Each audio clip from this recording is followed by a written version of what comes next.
A cardboard box hit the front porch and split open at the seam. Clothes tumbled out onto wet concrete. A hairbrush. A single worn sneaker with the lace still tied. The sound was flat and final, like a door closing in an empty house. Margot stood on the sidewalk with both hands pressed against her stomach, not because it hurt, but because she needed to hold something steady. She was 18 years old, 6 months pregnant, and she had just been told by her own mother not to come back. The door was already closed. No face in the window. No second thoughts. Just the door painted blue once, but peeling now, and the box on the porch with everything she owned spilling out of it like evidence. A neighbor across the street pulled the curtain to the side, looked for maybe 5 seconds, let it fall back. That was how it went in towns like this one. People watched. People knew. But nobody crossed the street to ask if you needed a hand. Margot bent down and started picking up her clothes. Her back hurt. Everything hurt these days in small, persistent ways she was getting used to. She found the garbage bag she'd grabbed from the kitchen on her way out and shoved everything into it. The brush, the sneaker, a jacket she'd had since she was 15. It all went in without order, without ceremony. She had $43 in her pocket, a garbage bag full of whatever she'd been able to grab in the 4 minutes between the argument starting and the door slamming. And not a single person in the world she could call. What she did next, starting that same afternoon, is something the people who watched her walk away still talk about today. Her name was Margot. She had grown up in a small town in rural Tennessee. The kind of place where everybody knew your business, but nobody offered to help with it. Her father had left when she was 9. She remembered the morning because it was the first time she'd seen her mother cry, and the last time her mother had let her see it happen. After that, Corinne worked double shifts at the diner on Route 12. Breakfast and dinner 6 days a week, coming home smelling like fryer grease and burnt coffee. Margot learned early not to ask for things, not because Corinne was cruel, but because asking only showed her mother one more thing she couldn't provide. Whatever warmth had existed between them had gone cold by the time Margot turned 15. Not through any single moment. Just the slow accumulation of long silences and longer shifts, and a house that felt more like a place 2 people happened to sleep than a home. The pregnancy hadn't been a shock to Margot. The boyfriend, Cade, had left 3 weeks after she told him. Said he wasn't ready. Said he needed time. Then just never came back. She'd half expected that if she was honest. Cade had always been good at talking and bad at staying. What she hadn't expected was her mother. She'd figured Corinne would be angry, maybe furious. She'd prepared herself for a screaming match, for a long winter of cold shoulders and slammed doors. What she had not prepared for was being handed a box of her belongings at 7 in the morning and told to find somewhere else to be. Now here's the thing about Margot. She was not the kind of person who fell apart. She'd been falling her whole life, and she'd gotten good at landing. But standing on that sidewalk with a garbage bag over her shoulder, and $43 in her pocket, and a baby pressing against her ribs from the inside, there was a different kind of falling. The kind that makes you wonder if there's anything left to land on. She walked 2 miles to the county shelter with the garbage bag slung across her back. The air was cold for April. The kind of damp cold that gets into your bones and sits there. Her feet hurt by the time she reached the shelter doors. Her back was screaming. But she walked up those steps, and pushed through the double doors like she had every right to be there. The woman at the front desk looked at Margot's stomach, looked at the garbage bag, looked at the clipboard in her hands. She didn't say anything for a long time. Full, she finally said. They'd been full for 2 weeks. She could put Margot on a waiting list. Margot wrote her name down in handwriting that didn't shake. Walked back out into the cold. She ended up at a laundromat 2 blocks away. Not because she had laundry to do, because it was warm inside and nobody asked questions.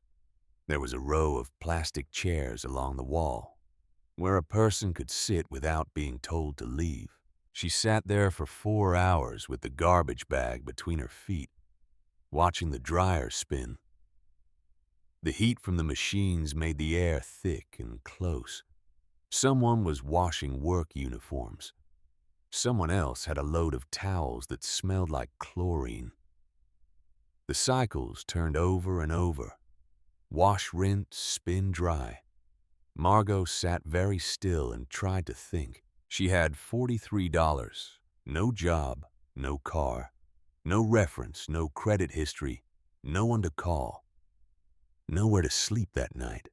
Her phone had 30% battery left and her body was already aching from the walk to the shelter and back.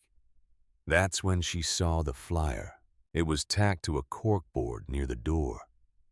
Between a handwritten ad for guitar lessons and a notice about a lost tabby cat.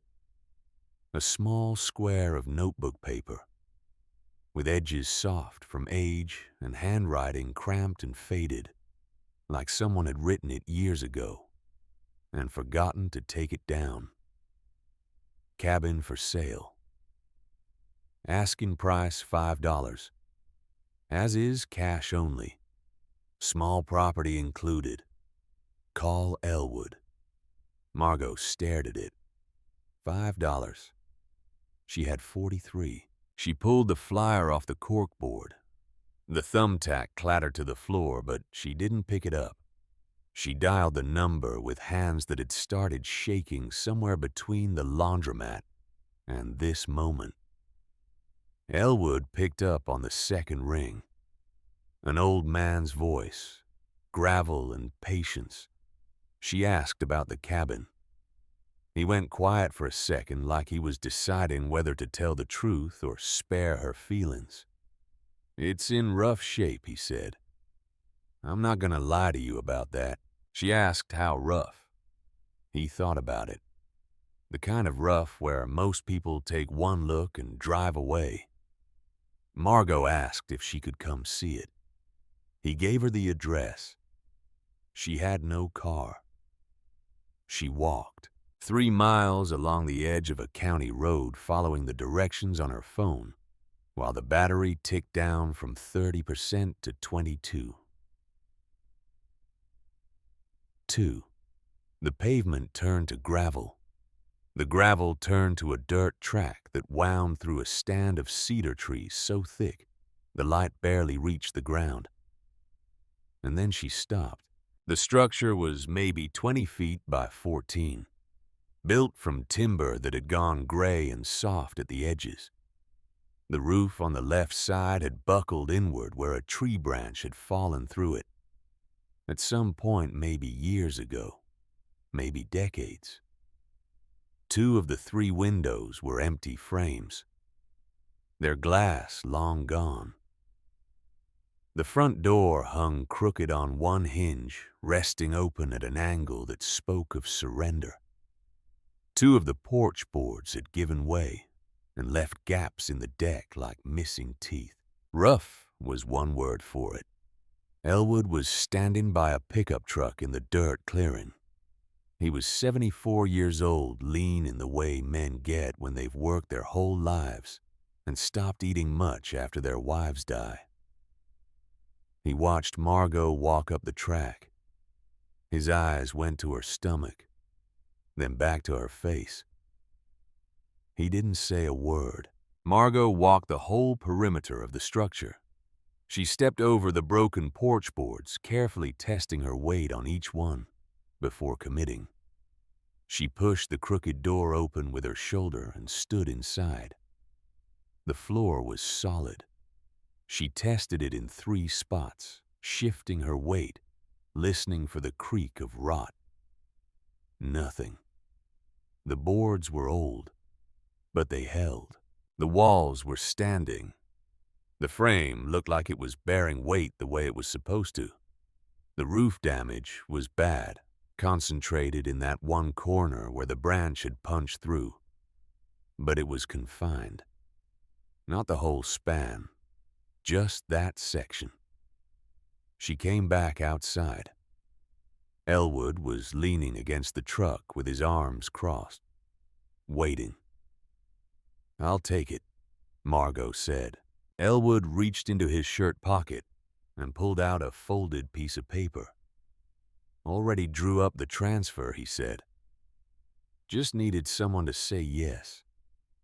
She pulled out $5, a $5 bill she'd gotten as change from the hardware store 2 weeks ago, when she'd bought a pack of gum she didn't need. She handed it to him. He handed her the paper and a single key on a ring with no other keys attached. He got in his truck and drove away without looking back. Margot stood alone in the cedar trees holding both. The key was small and bronze and warm from being in Elwood's pocket.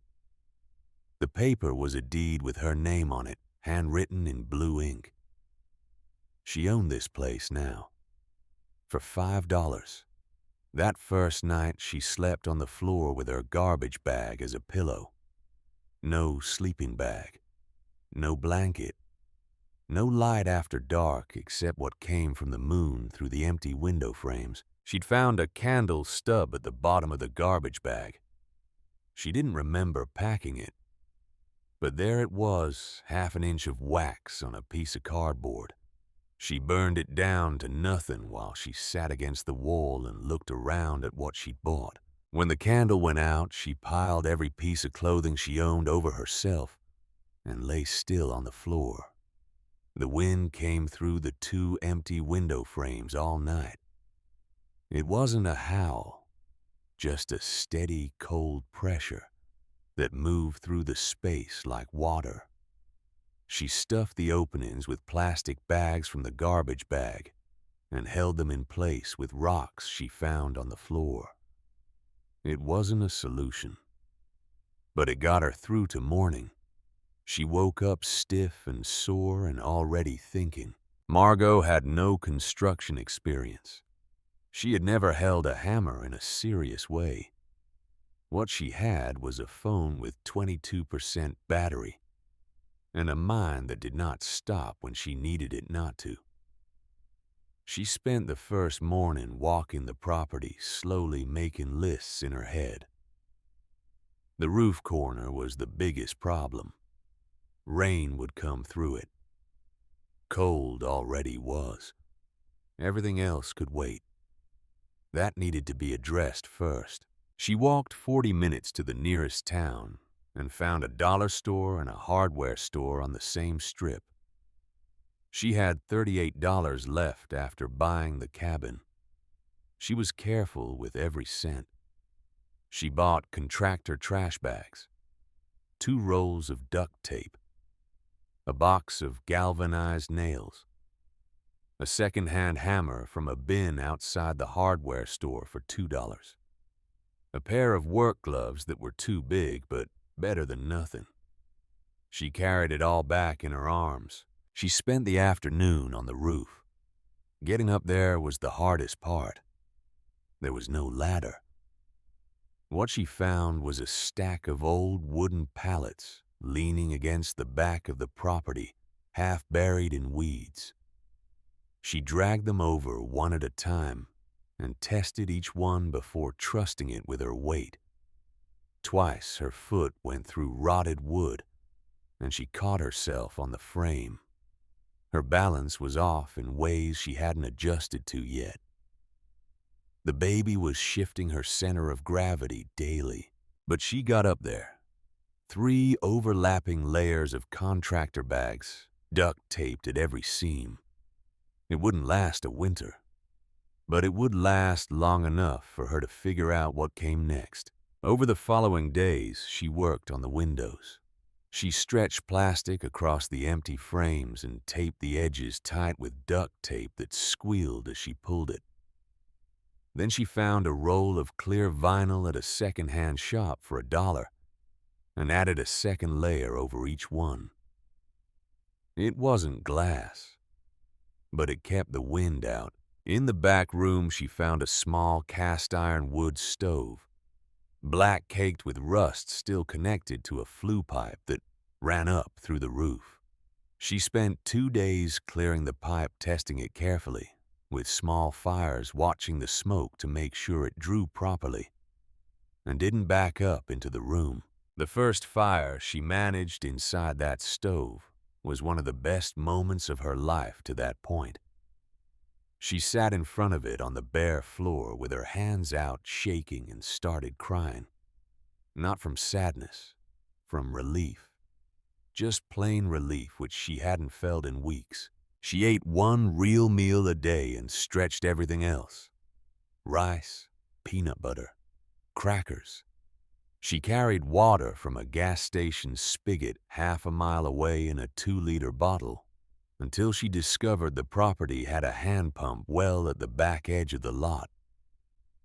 The pump was rusted and stubborn. It took her most of an afternoon to prime it, working the handle up and down until her shoulders burned and her back locked up. Water came out brown at first, then clear, then cold and clean. She stood there, soaked from the elbows down, watching the water pour into the 2-liter bottle, and felt something close to victory. She patched the porch boards with wood she pulled from the collapsed corner of the roof. She fixed the door hinge with a screw she found in the dust and rehung the door so it sat level and closed without catching. She swept the floor with a pine branch until she could afford something better. 3 weeks in the cabin was cold but watertight, rough but standing. Hers. One evening near the end of the 3rd week, she sat close to the stove with a pen and a scrap of paper she'd found at the bottom of the garbage bag. She started drawing. Not precise plans, just shapes. What the structure could be if she added a wall here. How a second room could fit if she used lumber from the collapsed section and supplemented it from somewhere else. What the porch could look like if it was rebuilt level and solid all the way across. She fell asleep with the pen in her hand, for the first time since the morning her mother's door had closed behind her. She didn't feel afraid of what was coming next. The fire settled low in the stove. Outside, the cedar trees were still. The baby moved slow and steady inside her, and something close to calm settled into the room. It felt in that moment like maybe the worst was behind her. She closed her eyes. There was a knock at the door at 6:45 in the morning on day 22. Margot was already awake. She was always awake before light now. The baby pressed on everything, and sleep had become something she borrowed in 2-hour pieces. She pulled her coat over her clothes and opened the door. A man in a county windbreaker stood on her porch with a clipboard. He was maybe 42 with the kind of face that looked like it had spent years learning not to react to what it saw. He looked at her stomach. He looked at the plastic-covered windows. He looked at the duct tape along the edge of the roof where she'd patched the worst of the damage. He introduced himself as Russell Brennan, Code Enforcement Officer. Said the property had been flagged when the sale transfer went through the county system. He didn't say who had filed the complaint. Didn't need to. In towns like this, somebody always filed a complaint. He walked through the cabin without asking permission.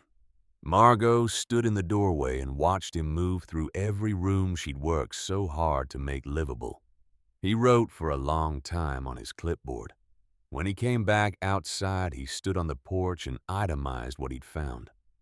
Insufficient insulation, compromised roofing material, no running water inside the structure, no electrical service, no bathroom facilities. He handed her a folded notice. 30 days to bring the property into compliance with county residential code or vacate the premises. Margot took the paper. She looked at it. She looked at him. "What happens if it's not done in 30 days?" she asked. "The county can issue a condemnation order," Russell said, "at which point the structure would be deemed uninhabitable and you'd be required to relocate." He walked back to his truck, started the engine, drove down the dirt track without looking back. Margot stood on the porch until the sound of the engine was gone. Then she unfolded the notice and read it 3 times, slowly, making sure she understood every word. This was different now. Survival she had handled. Surviving was about cold and hunger and making it through one night at a time. She'd done that. This was something else. This was a system with deadlines, with rules written in a language she was just learning to speak, with a man carrying a clipboard and the legal authority to take what she had built and mark it with a red tag and force her back out into the cold. Margot sat on the porch step. She did not move for a long time. The sun came up through the cedar trees and made long shadows across the dirt. A bird called from somewhere in the branches. The baby shifted position inside her and pressed against her ribs in a way that made it hard to breathe deep. Then she stood up, walked the 40 minutes to town, went to the library. She had a library card she'd gotten when she was 12. She still carried it in her wallet tucked behind the $43 that was now $38, then $33, and dropping with every purchase. She used that card like it was the last resource she had, which, in a real sense, it was. She checked out every book they had on basic construction, rough plumbing, and low-voltage electrical work. 6 books total. The librarian, an older woman with gray hair and kind eyes, looked at the titles, looked at Margot, asked if she needed help carrying them. Margot said no. She carried all 6 under her arm for 3 miles back to the cabin. Her shoulders ached by the time she reached the dirt track. Her back was on fire. But she got them home. She read all 6 in 2 days flat. Not all of it made sense on the first pass. Some of it was above where she was starting from. But what she needed was in those pages, and she found it. She took notes on every relevant section. She made ordered lists. She drew diagrams with the pen on scraps of paper she found in the cabin. She went back through the compliance notice line by line and matched each citation against what the books said. Then she figured out as best she could what she needed to do and in what order to get from where she was to where the notice required her to be. 30 days. She looked at the date on the notice, day 22, which meant she had until day 52. The roof was the most expensive problem. The patch jobs she'd done with contractor bags had been flagged specifically in Russell's notes. She needed real roofing material. Shingles, underlayment, flashing. She had no money left for real roofing material, so she went looking for it somewhere other than a store. Behind the hardware store in town, there was a dumpster. She'd walked past it many times without thinking much about it. Now she climbed in. Construction crews discard things, offcuts, partial rolls of roofing felt, shingles with cracked corners that are otherwise completely sound. She found all of it in that dumpster. Over 3 separate visits across 4 days, Margot pulled enough reclaimed roofing material to cover the damaged corner twice over. She also found 2 lengths of PVC pipe, a coil of copper wire, a partial sheet of rigid foam insulation. All of it free. All of it exactly what she needed. The roof took her 5 days. She worked mornings and stopped when her body told her to, which was earlier every day as the baby grew heavier, and her balance became more precarious. Getting on and off the makeshift ladder of pallets was slow and deliberate every single time. One wrong step and it wasn't just her anymore. But she got it done. Real shingles, overlapping the way the book said to overlap them. Sealed at the edges with roofing cement she found half-dried in a can someone had thrown away. It wasn't pretty, but it was solid, and it would hold. She went to the county offices to ask what the minimum electrical requirement was for a structure her size. The woman at the desk, patient and experienced in the way of people who'd seen every kind of desperation walk through that door, explained it clearly. Battery-powered lighting with hard-mounted fixtures met the provisional compliance threshold for rural single-room structures under a certain square footage. Margot's cabin fit within that threshold. She bought 2 battery-operated light fixtures, mounted them to the ceiling beams with brackets she fashioned from scrap metal and the nails she'd bought on day 1. She tested them. They worked. They were mounted. They met code. One morning she found a hand drill sitting on her porch. No note, no explanation. She looked around, but saw no one. Down the dirt track, maybe 2 properties over there, was another small house mostly hidden by trees. She'd never met whoever lived there, but someone had left her a drill. She used it for the light fixtures. She used it for a lot of things over those days. She finished the insulation next. The foam she'd pulled from the dumpster fit into the wall cavities between the studs. She cut it with a knife she'd found in the cabin, pressing it into place and sealing the edges with strips of plastic bag and duct tape. It wasn't professional, but it raised the R value to something that would pass inspection. The last window frame, the one that still had no covering except plastic sheeting she fixed with actual glass. She found a single pane at the second-hand shop, cracked in one corner, but whole enough to cut down. She measured twice, cut once, fitted into the frame and sealed it with caulk she traded for by helping the shop owner move boxes for an afternoon. Then came the water system. The hand pump well at the back of the property was outside. The notice required running water inside the structure. She spent a day figuring out how to make that work with no money and no experience. The answer was in the PVC pipe she'd pulled from the dumpster. She rigged a gravity-fed system, a line running from the pump through a small hole she drilled in the back wall, elevated just enough that water would flow downhill into a basin inside the cabin. It wasn't a bathroom. It wasn't even plumbing in the traditional sense, but it was running water inside the structure. And that was what the notice required. She sat down the night before the inspection was scheduled and looked around at what the cabin had become in 30 days. The roof was solid. The windows were sealed. The lights worked. Water ran from the well into the cabin through a pipe she'd installed herself.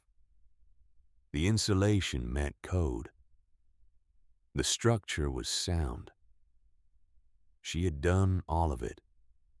Every single piece. She didn't sleep much that night, but she sat with it for a long time. with the knowledge that she had taken something condemned and made it livable, that she had read the rules and met them, that tomorrow a man with a clipboard would walk through this space and either sign the paper or tell her to leave. And there wasn't a single thing left she could do about it except wait. She had meant to rest that night.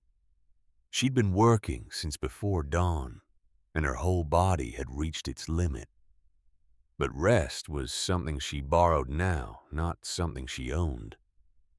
At just past 10 o'clock on the night of day 51, she felt the tightening low in her abdomen. Slow at first, unmistakable, right on schedule with nobody's plan. But that was still hours away. First came the 30 days that would determine whether she had a home to bring a baby back to. Day 22 began the countdown. Margot sat on the porch step with the compliance notice in her hands and the 6 library books stacked beside her. She had read them all twice now, made notes in the margins of scrap paper, drawn diagrams of roof angles and water flow and electrical mounting requirements. She knew what needed to be done. The question was whether her body would hold up long enough to do it. The roof was first. Everything else could wait, but the roof could not. Russell Brennan had circled that violation twice on his clipboard. Temporary weatherproofing materials insufficient for permanent residential occupancy. She could see his handwriting in her mind, even without looking at the paper. She needed real shingles, real underlayment, a roof that would pass inspection and hold for years, not weeks. She had $11 left. That would not buy roofing material. So she went back to the dumpster behind the hardware store. This time she climbed all the way in. The metal was cold against her hands. The smell was sawdust and chemical sealant and something faintly rotten from the corner where someone had thrown food waste. She didn't care. She started pulling. Construction crews throw away more than most people realize. A bundle of shingles with 6 missing. A roll of roofing felt with 10 feet left on it. Lengths of drip edge bent at odd angles but still usable if you straighten them. She found all of it across 3 trips. On the second trip, she found a partial sheet of plywood. Someone had discarded because of a split down one edge. The other 3/4 were sound. She dragged it to the edge of the dumpster and figured out how to get it over the side without dropping it. It took her 20 minutes. When she finally had it on the ground, her arms were shaking. She made 4 trips total over 4 days. Each time she walked the 1.5 miles to town, climbed into the dumpster, pulled what she could carry, and walked back. By day 26, she had enough material to cover the damaged section of roof twice over. The work started on day 27. Getting on the roof was worse now than it had been 3 weeks ago. Her center of gravity had shifted. The baby sat lower and heavier. Every movement required calculation. She tested each pallet in the makeshift ladder before putting weight on it. Climbed slowly. Kept 3 points of contact at all times the way the construction book had said to do when working at height. She made it to the roof, sat for a moment on the peak to catch her breath, and let the dizziness pass. Then she started pulling off the contractor bags she'd used as a temporary patch. Underneath the damage was worse than she'd thought. The branch that had punched through had cracked 2 rafters. She could see daylight through the gaps. Water had gotten into the wood and started the rot process. She'd need to sister new boards alongside the damaged ones to reinforce them. She didn't have new boards. What she had was the partial sheet of plywood and a handsaw she'd found in the cabin. She spent the rest of day 27 cutting support pieces and figuring out how to secure them. The saw was dull, and the work was slow. Her shoulders burned. Her back seized up twice, and she had to stop and breathe through it. But by the time the light started failing, she had 2 reinforcement pieces cut and fitted. Day 28, she mounted them. Nails through the plywood into the original rafters, creating a sandwich of old and new wood that would bear weight. It wasn't beautiful, but it was solid. Then came the underlayment. The roofing felt she'd pulled from the dumpster was brittle at the edges but intact in the middle.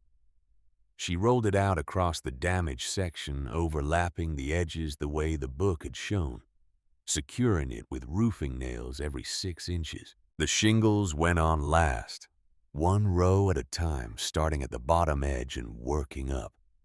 Each shingle overlapped the one below it. Each nail went in at the angle that would hold without splitting the shingle. She worked until her hands cramped, and then worked through the cramping. On day 30, she slipped. Her foot caught on a shingle edge and her weight shifted wrong. For one terrible moment, she was falling backward, arms out, nothing to grab. Then her hand found the roof peak and she caught herself, held on, pressed her cheek against the rough shingles and didn't move for a full minute, while her heart tried to break through her ribs. After that, she moved slower. Tested every step twice.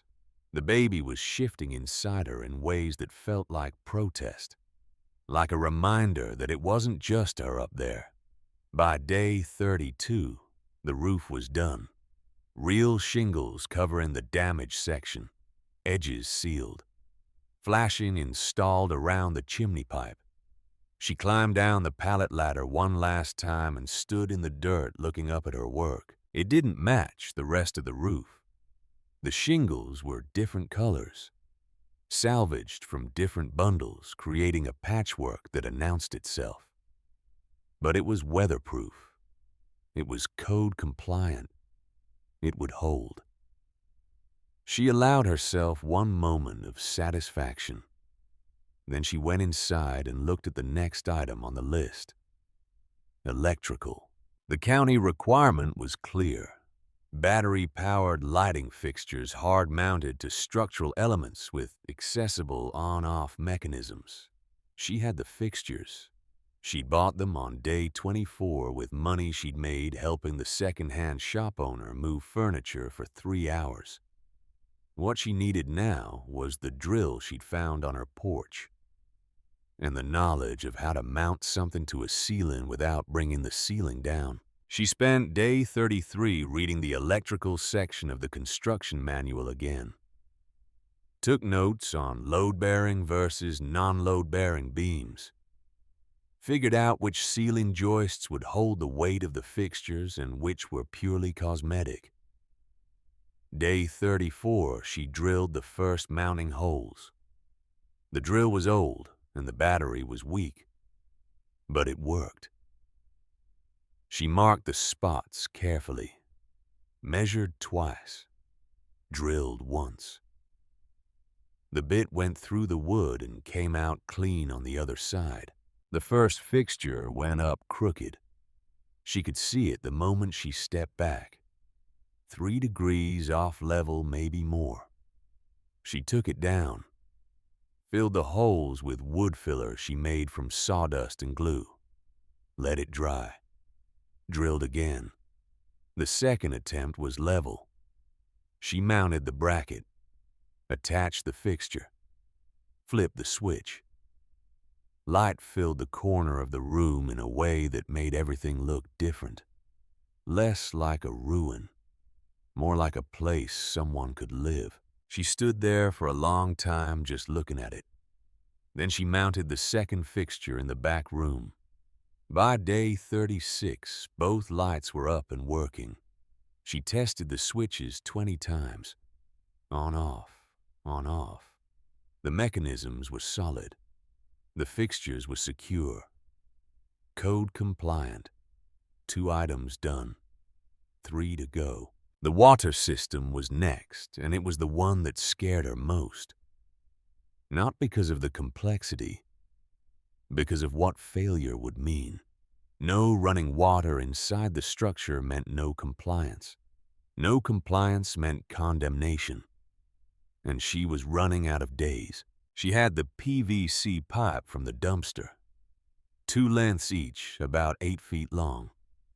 What she needed was a way to get water from the hand pump well at the back of the property into the cabin without electricity, without pressure, without anything except gravity and determination. She spent day 37 walking the distance between the well and the cabin over and over, measuring elevation changes with a length of string and a level she'd borrowed from the drill that appeared on her porch. The cabin sat slightly downhill from the well. Not much, maybe 18 inches over 40 feet. But it was enough. Gravity would pull water downhill if she could create a sealed line with no air gaps. Day 38, she started digging. A shallow trench from the well to the back wall of the cabin, 6 inches deep following the slight downward slope. Her back screamed at her with every shovelful. The shovel itself was a garden spade she'd found leaning against the side of the cabin, half buried in weeds.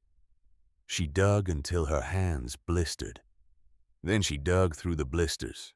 By evening, the trench was complete.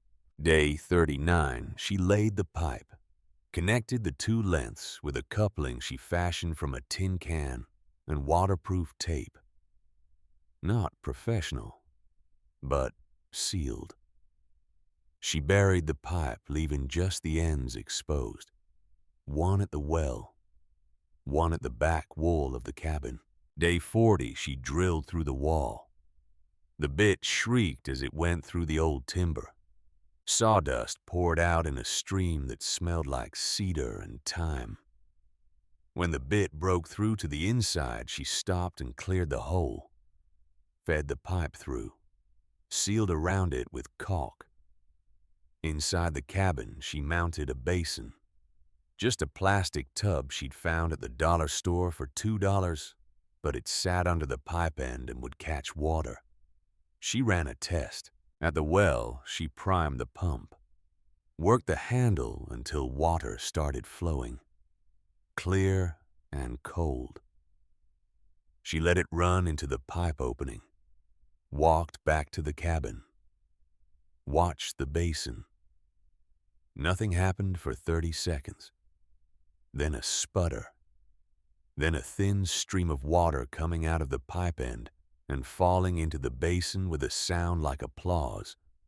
Running water inside the structure. Gravity fed. No electricity required. Code compliant. She stood there watching the water flow and felt something in her chest release. 3 items done. 2 to go. Day 41 was insulation. The foam sheets from the dumpster were rigid and awkward to work with, but effective. She cut them to size with the dull handsaw fitting each piece between the wall studs, like a puzzle. The book had said to leave no gaps. Every gap was a thermal bridge where cold could enter. She worked section by section. Cut, fit, seal. Her hands were covered in small cuts from the foam edges. The sawdust got in her eyes and made them water. She worked through it. By day 42, the walls were insulated. She tested the improvement that night by sitting in the cabin after dark with no fire in the stove. The cold still came through, but slower, less aggressive. The insulation was doing its job. 4 items done, 1 to go. The last violation on Russell's list was the door. It needed to close properly, needed to seal against weather, needed to be secure. She'd rehung it weeks ago, but the work had been rough, functional but not finished. Now she went back to it with the knowledge she'd gained from 30 days of reading and doing and failing and trying again. Day 43, she removed the door completely, laid it flat on the porch, examined the hinge mounting points. 2 of the 3 screws were stripped. The wood around them had cracked from repeated stress. She filled the old screw holes with wooden dowels she carved from a branch, glued them in place with wood glue she traded for by helping Barrett at the hardware store unload a delivery truck. Let them dry overnight. Day 44. She rehung the door. New screws into solid wood. The hinges sat flush. The door swung smooth and closed with a clean click. She installed a simple latch on the inside. Tested it 20 times. Day 45, she weather stripped the edges. Foam tape she'd found in the free bin at the hardware store, slightly compressed but still sticky. She ran it along all 4 sides of the door frame. When the door closed now, it sealed against the foam. No gaps, no drafts. She stepped outside and closed the door, opened it, closed it again. The motion was smooth. The seal was tight, code compliant. 5 items done. All of them. Days 46 through 49 she spent testing.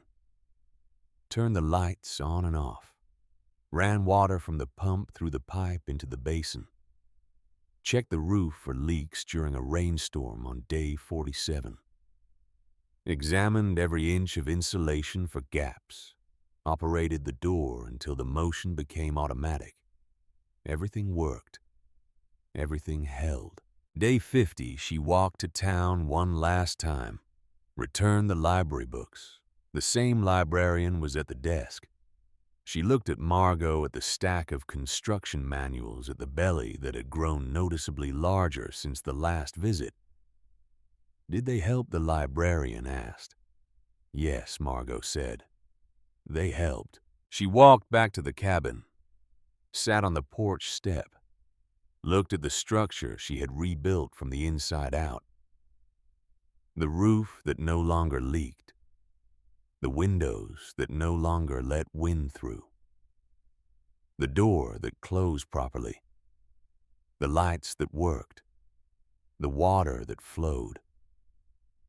Tomorrow was day 51. The day before inspection. She had done everything the notice required. Every single item. The cabin met code now. Whether Russell Brennan would agree was out of her hands. She went inside as the sun was setting, built a small fire in the stove, even though the evening wasn't that cold. She wanted the warmth, wanted the light, wanted the sound of wood popping and the smell of cedar smoke. She sat on the floor with her back against the wall and let herself rest for the first time in 30 days. The baby was quiet. The cabin was warm. Outside, night was coming on through the cedar trees in that slow Tennessee way where the light doesn't disappear, so much as gradually admit defeat. She must have dozed. When she opened her eyes, it was full dark, and the fire had burned down to coals. She stood up carefully, feeling the stiffness in her back and shoulders. Added another piece of wood to the stove. Watched it catch. That's when the first contraction hit. Not painful. Not yet. Just a tightening that started low and spread upward like a hand closing. She stood very still and waited for it to pass. It did. 30 seconds, maybe 40. She looked at the clock she'd mounted on the wall. 10:20 at night. She sat back down, pulled out the scrap of paper where she'd been tracking everything else, and started tracking this. 10:20, contraction, 40 seconds. 20 minutes later, another one came. Same intensity. 45 seconds this time. She had read about this. Early labor could last hours, sometimes a full day. The books said to rest when possible. Save your energy for when it mattered. She lay down on the floor with her coat bunched under her head. Closed her eyes. Tried to sleep between contractions. By midnight, they were 15 minutes apart. By 1 in the morning, 12. By 2:10, she gave up on sleeping. Sat up. Packed the garbage bag. The same one she'd carried out of her mother's house on day 1. Now it held clean clothes for the baby. A blanket she'd bought at the second-hand store. The $5 she had left. By 3 in the morning, the contractions were 8 minutes apart and starting to hurt. Not the tightening anymore. Something sharper. Something that required her full attention when it came. She stood up, walked to the door, opened it. The night air was cold and clean. She could see stars through the cedar branches. She needed to get to the hospital. It was 7 miles to town. She had no car, no phone service out here. She would have to walk to the main road and hope someone passed. She stepped off the porch, made it 3 steps before the next contraction hit hard enough to stop her. She leaned against a tree and breathed through it. Counted.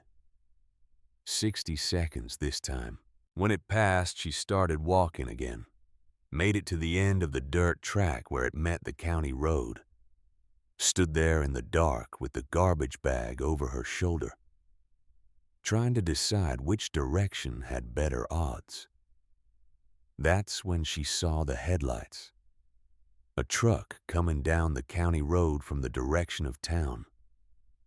Moving slow. It slowed further when the headlights found her. Stopped completely. The driver's side door opened, and a man got out. Older. Maybe 65. Lean and weathered in a way that spoke of years spent working outdoors. She'd seen him exactly twice before. Once at a distance working on something at the property 2 lots down through the trees. Once when he'd left the drill on her porch without a word. "You in labor," he said. Not a question. Margot nodded. "Hospital's in town," he said. "Get in." She got in. The truck was old and smelled like motor oil and pine. The seat was cracked vinyl that had been patched with duct tape. He didn't ask questions, just put the truck in gear and drove. His name was Dixon. She learned that on the drive. Retired carpenter. Built his own place back in '91 when the land was cheaper and the county codes were looser. He'd been watching her work on the cabin. Saw her light on late tonight and had a feeling. The contractions came every 6 minutes now. When one hit, Dixon didn't react. Just kept driving steady and let her work through it. They reached the hospital at 3:40 in the morning. He pulled up to the emergency entrance, helped her out of the truck, walked her to the door. "You got someone to call?" he asked. "No," Margot said. Dixon nodded. "I'll be in the waiting room," he said. "Take your time." The birth happened fast once it started in earnest. 4 hours of labor that felt like 4 minutes and 4 years at the same time. The nurses were efficient and kind. The doctor was younger than Margot expected, and matter-of-fact in a way she appreciated. At 4:17 in the morning on day 52, Margot's daughter was born, 6 pounds 5 ounces. healthy lungs that announced themselves immediately to the entire floor. The nurse wrapped her and placed her on Margot's chest. She was red-faced and furious and perfect. Margot looked down at her and felt the whole world reduced to this small person breathing against her, this weight, this responsibility, this reason for everything she'd done over the past 51 days. She named her Willa. The nurses said she needed to rest. The doctor said she needed at least 48 hours of observation, standard for first-time mothers. They'd monitor both her and the baby, make sure everything was progressing normally. Margot listened to all of it, nodded, let them believe she'd stay. At 6 a.m, she asked for her clothes. The nurse frowned. "You just gave birth 4 hours ago," the nurse said. "You need to rest." "I have an appointment." "I can't miss," Margot said. The nurse looked at her like she was insane. Maybe she was, but she had an inspection scheduled for 10 o'clock, and she had not spent 30 days rebuilding a cabin just to lose it because she wasn't in the room when the code officer arrived. The doctor came in, tried to explain the medical reasons she needed to stay. Bleeding, infection risk, the baby needing monitoring, all of it true, all of it reasonable. Margot listened. Then she got dressed. "I understand the risks," she said. "I'm choosing to leave anyway." They made her sign papers. Against medical advice. A EMA discharge. She signed everything they put in front of her. At 8:15, she walked out of the hospital with Willa wrapped in a blanket against her chest and the garbage bag over her shoulder. Dixon was in the waiting room. He stood up when he saw her. "She ready to go home?" he asked. "She has to be," Margot said. They drove back in silence. Willa slept the whole way, her small face peaceful, in a way that made Margot's chest hurt. Dixon kept his eyes on the road, didn't ask questions, didn't offer opinions, just drove. They reached the cabin at 8:50. Margot got out of the truck carefully. Everything hurt. Her body felt like it had been taken apart and put back together wrong. But she was standing. She was home. And she had 10 minutes to prepare. Dixon helped her inside. She made a clean space in the center of the floor, folded her coat into a makeshift pad, laid Willa down gently. Willa's eyes opened for a moment, dark and unfocused, then closed again. Margot stood in the middle of the cabin and looked around. The roof she'd repaired, the lights she'd mounted, the water system she'd rigged, the insulation she'd fitted, the door she'd rehung. 30 days of work. 30 days of reading and learning and doing and failing and trying again. All of it leading to this moment. At 9:58, she heard the truck engine. She went to the door, opened it, stood on the porch and waited. Russell Brennan's county vehicle came down the dirt track and stopped in the clearing. He got out with his clipboard, looked at the cabin, looked at Margot. His eyes went to the exhaustion in her face, then down to where Willa was visible through the open door, sleeping on the folded coat. He didn't say anything, just walked past her and into the cabin. The inspection took 20 minutes. He moved through every room, tested the roof with his hands pressing upward against the new shingles, flipped the light switches on and off, ran the water system watching the flow into the basin. checked the insulation with a tool from his pocket that measured something Margot didn't understand, operated the door 3 times. He made notes on his clipboard. Margot stood near Willa and watched him work and tried not to think about what would happen if he said no. When he finished, he stood in the center of the main room, looked at his notes for a long time, long enough that Margot's breathing went shallow. Then he looked up at her. "You did all of this work yourself," he said. It wasn't a question, but she answered anyway. Every bit of it, she said. Russell looked at this clipboard again, at Willa sleeping on the floor, at Margot standing there, barely able to stay upright, at the cabin that had been condemned 30 days ago and was now code compliant. He uncapped his pen, signed the compliance certificate at the bottom of the form, tore off the copy and held it out to her. "The work meets code," he said. "Full compliance certified." Margot took the paper. Her hands were shaking, but she kept them steady enough to hold it. She looked at Russell's signature, at the date, at the stamp that said, "Approved." "I've been doing this job for 15 years, Russell said. "I've never seen anyone accomplish what you just did." He walked to the door, stopped, looked beak. "Congratulations," he said, "on the baby and on the house." Then he left. The truck engine started.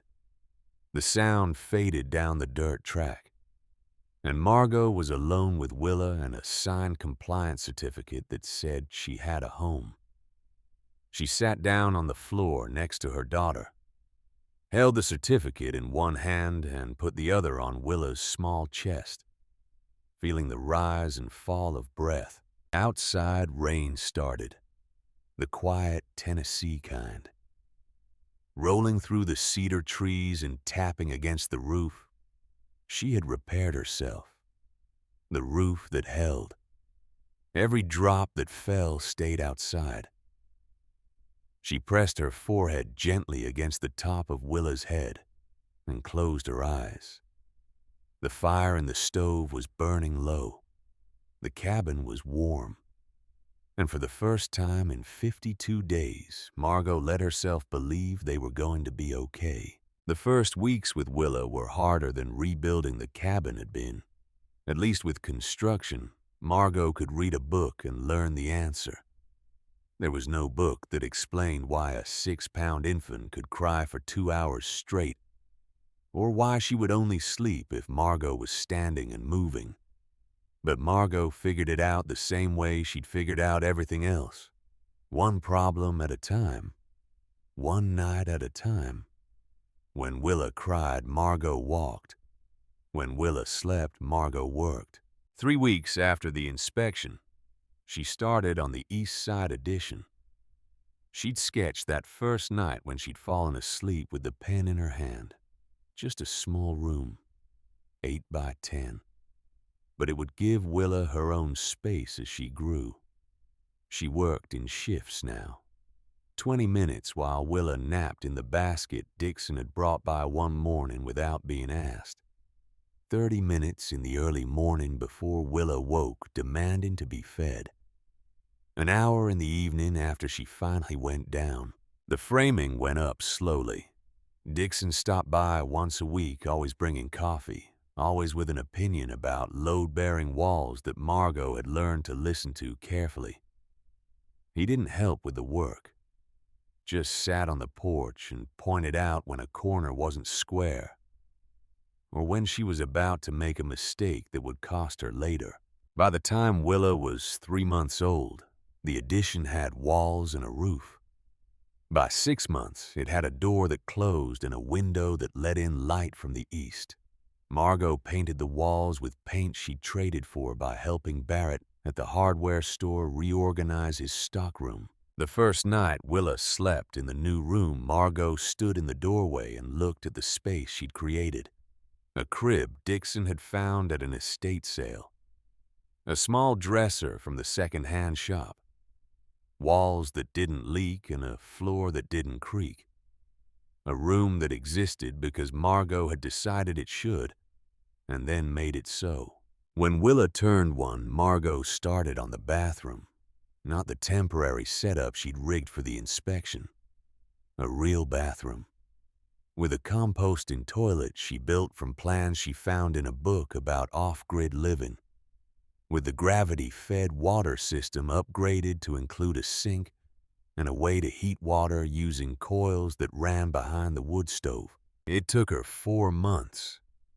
The plumbing was complicated in ways that construction wasn't. Water wanted to go where it wanted to go, not where you told it to. She made mistakes. Flooded the back room twice. Had to tear out and redo a section of pipe 3 times before it held pressure. But by Willa's first birthday, the cabin had a bathroom where you could wash your hands with warm water and use a toilet that didn't smell and didn't require a trip outside in winter. Dixon came by that day with a small wooden truck he'd carved for Willa. She was walking now, unsteady but determined. And she pushed the truck around the porch with the kind of focus Margot recognized from looking in mirrors. "You're not stopping," Dixon said. It wasn't a question. "No," Margot said. "Good," Dixon said. People who stop tend to slide backward. By year 2, the cabin had 3 rooms and a porch that ran the full length of the front. Margot had rebuilt it herself, pulling the old boards and replacing them with lumber she'd bartered for. She'd helped Barrett's daughter move apartments twice and cleaned out a storage unit that hadn't been opened in a decade. In return, she got enough 2x6s to frame and deck the porch properly. It was level now, solid all the way across. She'd added a rail so Willa couldn't tumble off. On clear evenings, she sat out there with her daughter and watched the light change in the cedar trees and felt something close to peace. Willa was talking now. Full sentences. She had opinions about everything. About which cup she wanted to drink from. About whether the door should be open or closed. About whether Dixon's advice on floor joists made sense. That last one surprised them both. Dixon had been explaining something about bearing loads, and Willa, not quite 2 years old, had pointed at the beam he was talking about and said, "That one holds the roof." Dixon looked at Margot. Margot looked at Willa. "That's right," Dixon said. "That one holds the roof." "She's scary accurate," he said to Margot later quietly, while Willa was occupied with the wooden truck. For someone that height. She watches, Margot said, and she remembers. "Like someone else I know," Dixon said. Word had been traveling. In towns like this, one word always traveled. By the end of year 2, people knew the story. 18-year-old girl pregnant, kicked out by her mother. Bought a condemned cabin for $5. Rebuilt it herself while carrying a baby. Passed inspection the morning after giving birth. The details got exaggerated in the telling. Some versions had her rebuilding the entire structure from the foundation up. Some had the inspection officer trying to fail her out of spite until he saw the baby and changed his mind. None of that was true, but the core of it was true enough. She'd been falling and she'd figured out how to land. One afternoon in late spring of year 2, a woman showed up at the cabin. Margot was on the porch helping Willa stack blocks Dixon had cut from scrap wood. The woman walked up the dirt track like she wasn't sure she had the right place. "Are you Margot?" the woman asked. Margot stood. "Yes." The woman introduced herself as Rachel. Said she'd heard about what Margot had done. Said she was in a situation that might sound familiar. no place to stay, no money to speak of. Wondering if there was any chance Margot might have advice. They sat on the porch. Willa stacked her blocks between them, building a tower that would inevitably fall. Rachel talked. Margot listened. Domestic situation gone bad. Restraining order that was only paper.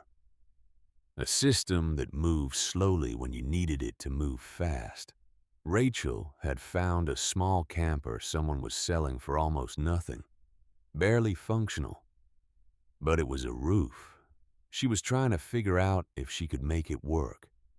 Margot asked questions. What kind of damage? What systems were broken? What Rachel knew how to fix and what she didn't. Then she went inside and came back with the binder. She'd started keeping it 6 months earlier. Notes from all the books she'd read. Diagrams of repairs she'd done. Lists of where to find free materials. Step-by-step instructions for the mistakes she'd made and how to avoid them. This is what I use, Margot said. Take it. Copy what helps. Bring it back when you're done. Rachel took the binder like it was something fragile. Flipped through the pages. Looked up at Margot with eyes that were trying not to show too much hope. This is detailed, Rachel said. I wrote down everything Margot said, so I wouldn't forget. But also so the next person wouldn't have to figure it all out from scratch. Rachel left with the binder. 2 weeks later, she brought it back. Said she'd copied the sections on weatherproofing and basic electrical. Said she had the camper parked on a friend's property and was starting repairs. 6 months after that, Rachel stopped by again. This time with a box of vegetables from a garden she'd started beside the camper. Said the weatherproofing had held through winter. Said she'd rigged a solar panel using the notes on low-voltage systems. Said thank you in a way that made it clear the words weren't big enough for what she meant. Other women started showing up. Never many at once, but one every few months. Word traveled in specific networks, shelters, food banks, church basements. The kind of places where women ended up when everything else had failed. Margot gave them all the same thing. The binder, her time, answers to questions about what was fixable and what wasn't. What problems you could solve with determination and which ones required money she knew they didn't have. She never charged. Never asked for anything in return. Just gave them what she'd learned and wished them luck. By year 3, 4 women had completed projects using her notes. 2 had bought distressed properties and made them livable. 1 had moved into a shed on family land and brought it up to code. 1 had negotiated a lease-to-own deal on a place nobody else wanted and turned it into a home. In year 4, Barrett from the hardware store approached Margot with a proposal. People keep coming in asking about you, he said. Asking if I know how to get in touch. Asking if you'd be willing to teach a class or something. Margot was on the porch with Willa. Her daughter was 4 now, and had progressed from stacking blocks to drawing elaborate plans for structures that violated several laws of physics. Margot looked at Barrett and tried to decide if he was serious. A class, she said. Workshop, Barrett said. At the store. I'll provide the space. You provide the knowledge. We can charge a small fee. Split it. Help more people. Margot thought about it. About standing in front of people and talking about construction. About making herself visible in a way she'd spent years avoiding. But she thought about Rachel, too. About the other women who'd shown up at her door. About how many more might be out there trying to figure out the same problems she'd solved. All right, she said. One workshop, we'll see if anyone shows up. 9 people showed up. Barrett had put flyers around town. Nothing fancy. Just the basics.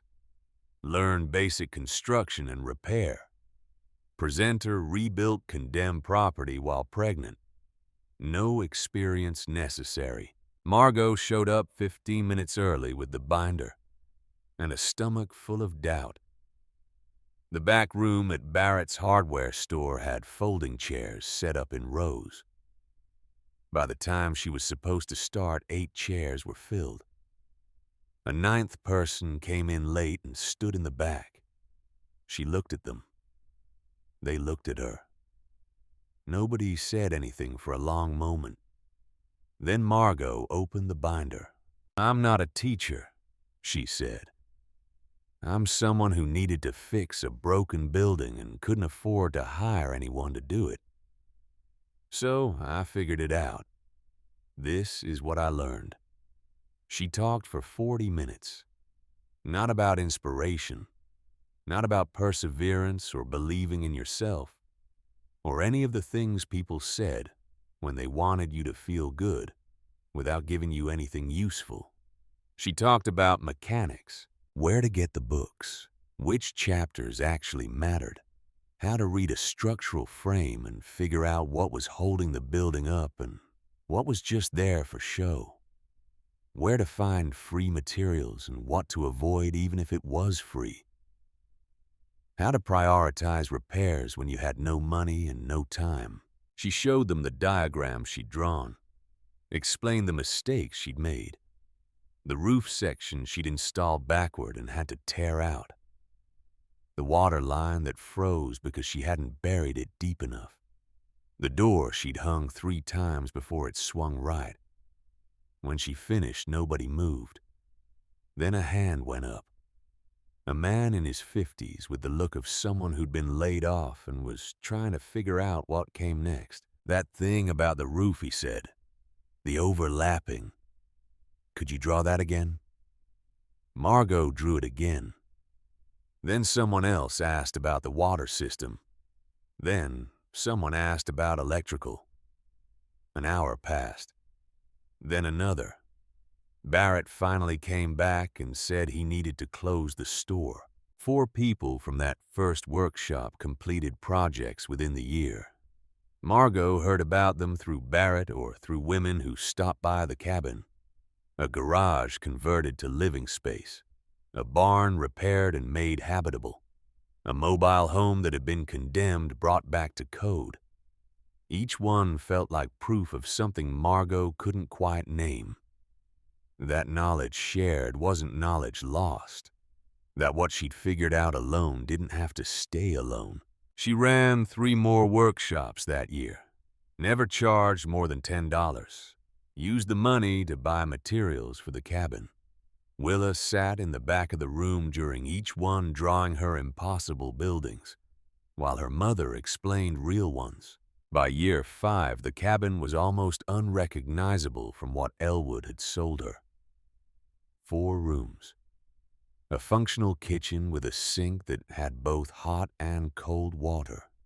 A bathroom that worked. A porch where Margot and Willa sat most evenings and watched the light fail through the cedar trees. The roof had been redone properly, not the salvaged shingles from the dumpster. Real materials bought with money Margot had earned. It matched now. Clean lines, no patches, no evidence of the desperate repairs she'd made that first month. Willa was 6, already taller than seemed possible, already asking questions that required Margot to think before answering. "Why did you buy this place? Why did Grandma make you leave? What happened to my father?" Margot answered them all honestly, because it was all I could afford, because she thought I couldn't handle being a mother, because he wasn't ready to be a father and left before you were born. Willa absorbed this information the way she absorbed everything. Quietly. completely. Then moved on to the next question. One evening in year 7, there was a knock on the door. Margot wasn't expecting anyone. Dixon came by on Thursdays, and this was Tuesday. The workshops had ended for the season. She opened the door, ready to politely turn away whoever was selling something or looking for directions. Corinne stood on the porch. She was 52 now. The years had not been kind. Lines had settled deep around her eyes and mouth. Her hair had gone mostly gray. She was thinner than Margot remembered. The kind of thin that came from worry eating away at you from the inside. They looked at each other for a long time. Margot's hand stayed on the door handle. Behind her, she heard Willa's footsteps on the floor. Her daughter came up beside her and looked at the stranger on the porch. "Who's that?" Willa asked. Margot's throat was tight. "Someone I used to know." Corinne's eyes went to Willa. Stayed there. Something in her face cracked but didn't break. "I heard about what you did," Corinne said. Her voice was rough, like she hadn't used it much lately. "People in town talk about it. About you." Margot didn't respond. "I needed to see," Corinne said. "If it was true. If you really made it." Willa was looking between them now, with the kind of attention that meant she was figuring things out faster than Margot wanted her to. "Go inside," Margot said to her daughter. "I'll be there in a minute." Willa hesitated, then went, but Margot could feel her listening from just inside the doorway. "Why are you here?" Margot asked. Kept her voice level. Didn't let the anger into it yet. "Can I see it?" Corinne asked. "What you built." Margot wanted to say no. Wanted to close the door the way Corinne had closed the door 7 years ago. But Willa was listening. And whatever else Margot wanted her daughter to learn, cruelty wasn't on the list. She stepped aside. Corinne came in. The tour didn't take long. 4 rooms wasn't much to show. But Corinne moved through each space slowly. Looked at the walls, the windows, the door frames, the fixtures Margot had mounted, the floor that didn't creak. In the kitchen, she stopped. Put her hand on the counter Margot had built from salvaged wood and sanded smooth. Ran her fingers along the edge. "This is really something," Corinne said quietly. "It's a home," Margot said. "For my daughter." Corinne turned around. "Our daughter?" "No," Margot said. The word came out harder than she'd intended, but she didn't soften it. "Mine. I carried her. I gave birth to her. I kept her fed and warm and safe. You don't get to claim her with a word." Corinne's face went pale. "I know," she said. "I know that. I'm not trying to take anything from you." "Then what are you trying to do?" Margot asked. Corinne looked around the cabin again, at the life Margot had built from $5 and determination. "When I threw you out," Corinne said, "I told myself you'd find help. Someone would take you in. You'd end up at a shelter, or with a church, or with someone who had more than I did. I told myself I was setting you free to find better." She stopped, swallowed hard. "I didn't think you'd do this. Buy a ruin and rebuild it yourself. Raise a child alone. Make something out of nothing. I thought you'd need rescuing. The truth is, I couldn't rescue you. so I told myself you'd find someone who could. Margot listened, didn't interrupt. Let Corinne finish. I was wrong, Corinne said. You didn't need rescuing. You needed a chance. And I didn't give you one. I closed the door and told you not to come back, and I've been living with that for 7 years. She looked at Margot, really looked at her, at the woman her daughter had become. I'm not asking you to forgive me, Corinne said. I don't think I'd forgive me either. Good, Margot said. Because I don't. The words hung in the air between them. Willa had come to the doorway of her room, was standing there watching. 7 years old, and already learning that some doors once closed didn't open easily. But Margot said, and she hated that word, hated giving even that much ground. But Willa was watching and learning, and this moment would teach her something whether Margot wanted it to or not. Willa deserves to know her grandmother exists, Margot said. If you can show up, really show up, not just when it's convenient, not just when you feel guilty, but consistently, like she matters. Could I try? Corinne asked.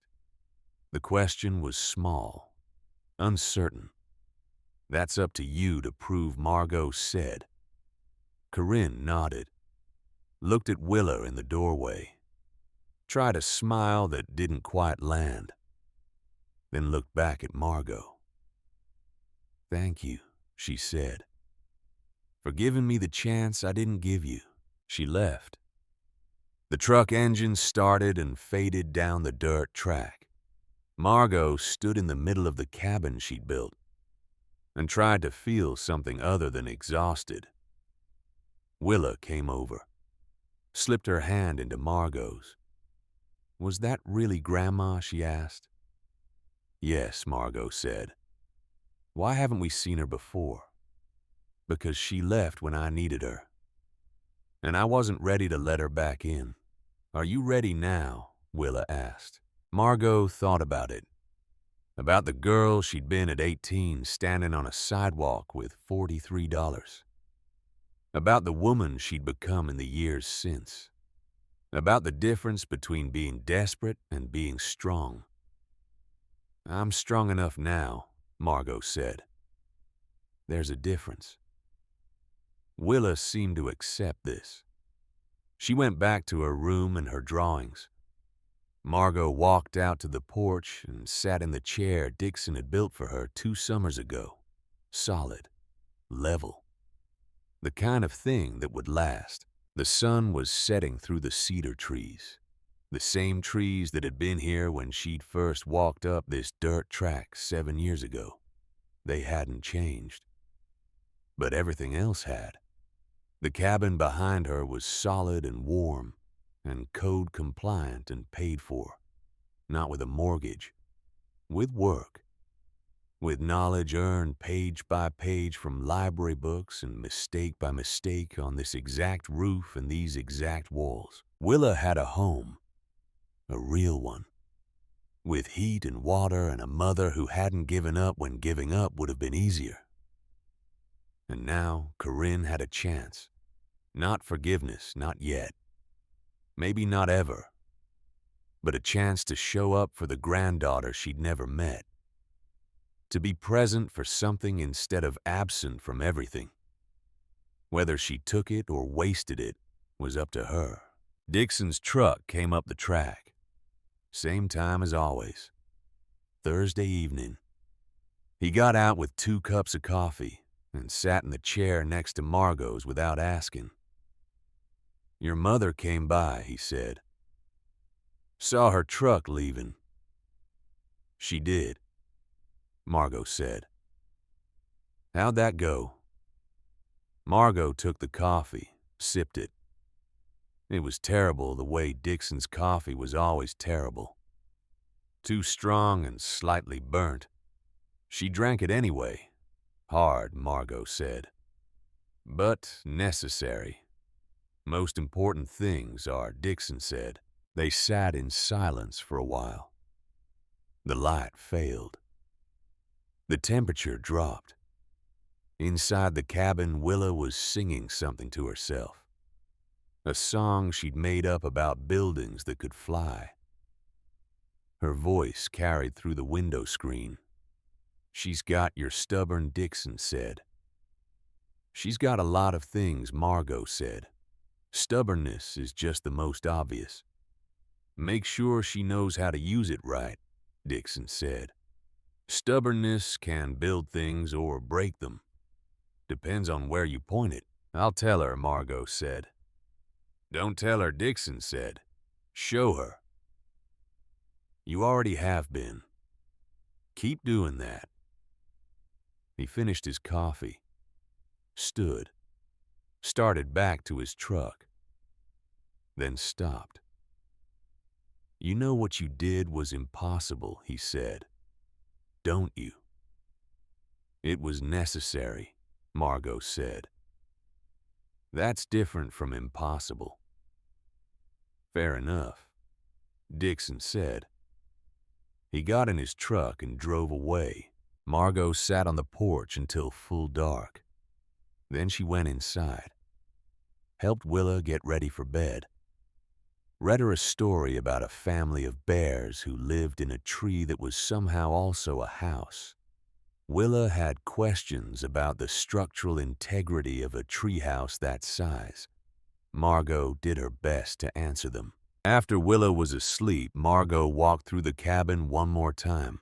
The evening inspection she did without thinking now, checking that the door was latched, that the stove was damped down properly, that the windows were secure. In the main room, she stopped in front of the framed certificate on the wall, the compliance form Russell Brennan had signed 7 years ago, the stamp that said approved, the date that marked the day she'd proven everyone wrong. Next to it hung something else, the key Elwood had given her, bronze and simple. The original key to a cabin that had cost $5 and was now worth something that couldn't be measured in money. She turned off the lights, went to her room, lay down in the bed she'd built herself in the space she'd created with her own hands. Tomorrow, Willa would wake up and ask more questions. Tomorrow, the cabin would need something repaired or maintained. Tomorrow was always coming with new problems that needed solving. But tonight, the roof held. The walls stood. The door closed properly and kept the cold out. Her daughter slept safe in a room that existed because Margot had decided it should. She thought about the people who'd watched her walk away 7 years ago with a garbage bag and $43. The neighbor who'd let the curtain fall. The shelter worker who'd put her name on a waiting list. The ones who'd looked at her pregnant and alone and homeless and seen someone who wasn't going to make it. They'd been watching an ending. That's what they'd thought. The last chapter of a girl who'd run out of options and luck and time. They'd been wrong. That door that had slammed behind her that morning, she'd built a better one, hung it herself on hinges that were level and square. It opened and closed smooth and sealed against weather, and it held for 7 years without failing. And it was still standing. Outside, the cedar trees moved in wind that couldn't reach inside anymore. Rain started. The kind that would have poured through the gaps that first night. Now, every drop stayed where it belonged, on the outside, where Margot had put all the things that had tried to break her. She closed her eyes. The cabin was warm. Willa was breathing steady in the next room. The compliance certificate was on the wall. The key hung beside the door. Margot had fallen, but she'd figured out how to land. And then she'd built the ground beneath her own feet so the next time wouldn't hurt as much. That was the story, not the cabin. The cabin was just proof.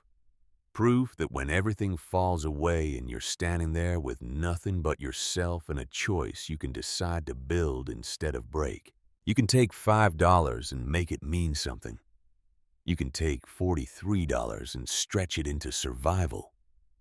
You can take knowledge from books and turn it into walls and roof and home. You can fall and still land standing. She'd done it. She was doing it. And tomorrow she'd wake up and do it again. Because that's what you did when you decided not to quit. You kept building. One day, one board, one nail at a time, until the thing you were making started to look like a life.